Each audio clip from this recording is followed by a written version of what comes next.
एक शहर में एक बहुत बड़ा मकान था। उस मकान में चूहों ने डेरा जमा रखा था। जब भी मौका मिलता वे अपने अपने बिलों से निकलते और कभी खाने की चीजों पर अपना हाथ साफ करते तो कभी घर की अन्य चीजें कुतर देते। उनका जीवन बद्धे मजे से बीत रहा था। इधर मकान मालिक चूहों से तंग आ चुका था, इसलिए वह एक बड्ढी सी बिल्ली ले आया। अब वह बिल्ली उसी घर में रहने लगी। बिल्ली के आने से चूहों का जीना हराम हो गया। जो भी चूहा बिल से निकलता वह उसे छट कर जाती। चूहों का बिलों से निकलना मुहाल हो गया। वे दहशत के माहौल में जीने लगे। बिल्ली उनके लिए एक बहुत बड़ी समस्या बन गई थी। समस्या से निजात पाने का उपाय निकालने के लिए एक दिन चूहों की सभा बुलाई गई। सभा में सभी चूहे उपस्थित हुए। सभा की अध्यक्षता कर रहे चूहे ने सबको संबोधित करते हुए कहा, साथियों, आप सब जानते ही हैं कि हम लोग बिल्ली रूपी बहुत बड़ी समस्या से जूझ रहे हैं। वह रोज हमारे किसी न किसी साथी को मारकर खा जाती है। बिलों से निकलना मुश्किल हो गया है, लेकिन इस तरह हम कब तक बिल में छुप कर रहेंगे?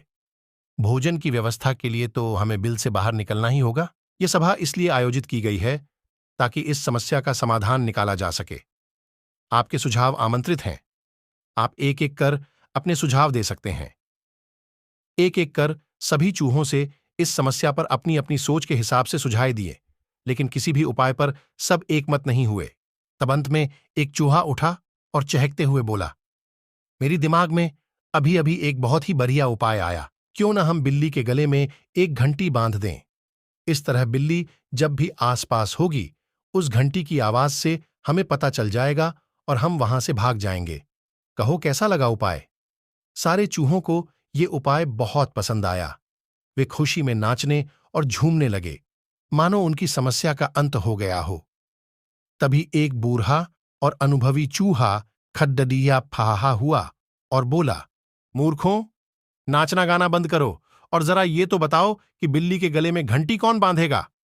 ये सुनना था कि चूहों का नाचना गाना बंद हो गया। बिल्ली के गले में घंटी बांधना अपनी जान से हाथ धोना था। कोई इसके लिए तैयार नहीं हुआ। सभा में शांति छा गई थी। तभी इस शांति को चीरते हुए बिल्ली के कदमों की आहट सबके कानों में पड़ और फिर क्या था, सब सिर पर पैर रखकर अपने अपने बिलों की ओर भाग खड़े हुए।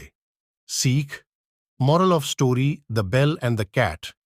योजना बनाने का कोई औचित्य नहीं यदि उसे लागू न किया जा सके।